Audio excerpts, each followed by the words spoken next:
안녕하십니까. 김하나의 뉴스톡톡 김하나입니다. 오늘 제가 소개해드릴 기사는요, 스포츠 경향의 이선명 기자님 기사고요. 기사 제목, 불타는 트롯맨 황영웅 폭행 피해자 등장, 대중의 응원받을 자격 없어 란 제목의 기사입니다. 기사 소개해드릴게요. 가수 황영웅을 둘러싼 과거 논란이 이어지고 있습니다. 기자 출신 이진호는 22일 자신의 유튜브 채널에 공개된 영상에서 황영웅의 폭행 의혹을 제기했습니다. 황영웅으로부터 폭행 피해를 당한 피해자가 직접 인터뷰에 나선 것입니다. 황영웅의 친구인 A씨는 어떤 식으로든 보복할지 몰라 그간 제보를 피하려 했다며 말문을 열었습니다. A씨 주장에 따르면 황영웅은 A씨의 생일날 여러 지인들이 모인 과정에서 술을 더 마시자 등의 실랑이를 벌이자 황영웅은 A씨를 주먹을 날린 뒤 쓰러진 그를 발로 차는 등 폭행을 가했습니다.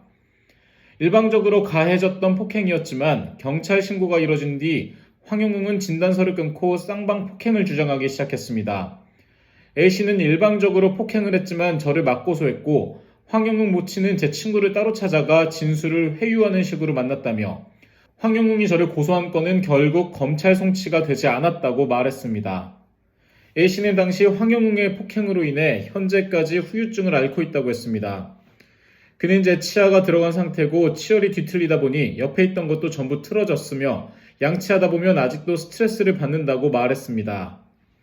황영웅은 이 사건으로 인해 A씨와 합의를 진행했습니다.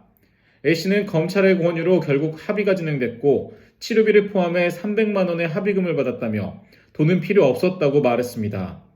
또 나는 황영웅으로부터 맞은 이유를 모르겠고 그로부터 어떠한 사과도 받지 못했다며 황영웅의 모친은 오히려 그냥 넘어가자란 식으로 카카오톡 메시지를 보내왔다고 주장했습니다. A씨와 지인들이 이번 제보를 진행한 이유에 대해 제가 아는 황영웅은 이렇게 사람들로부터 응원을 받을 자격이 없다고 생각한다며 사람들이 이런 사실을 알아야 한다고 생각했다고 말했습니다. 불타는 트롯맨에 출전해 인기를 누리고 있는 황영웅은 특혜 의혹에도 휩싸인 상태입니다.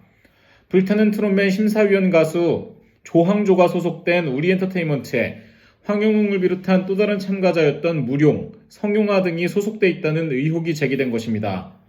황영웅은 우리기획이라는 사무실 안에서 무룡, 성용화와 함께 안무 연습을 하는 모습이 포착됐고 황영웅이 다른 가요제에 출전해 조항조의 곡을 여러 차례 선정했다는 점도 의혹을 뒷받침했습니다.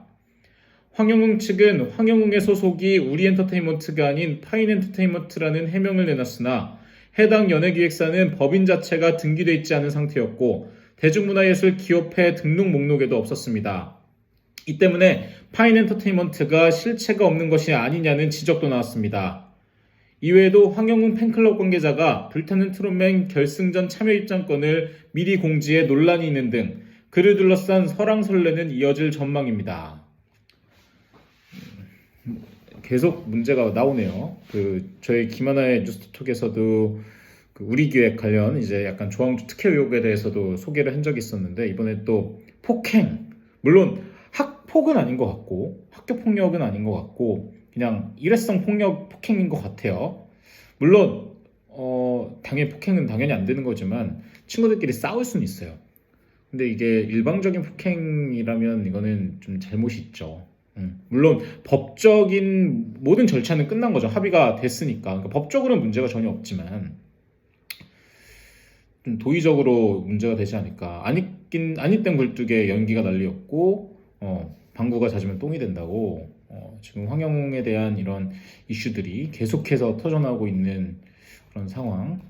안타깝습니다. 어떻게 보면 또 우리나라에 한 획을 긋는 트로트 가수가 탄생할 수도 있었는데 같은 이름을 가진 임영웅 씨와는 다르게 계속해서 좀 문제거리가 나오네요. 이렇게 되면 또 실망하죠, 우리들. 그래요. 과연 이 사태에 대해서 황영웅 씨가 어떻게 말을 하게 될지 또 귀추가 주목됩니다. 지금까지 김연아였습니다.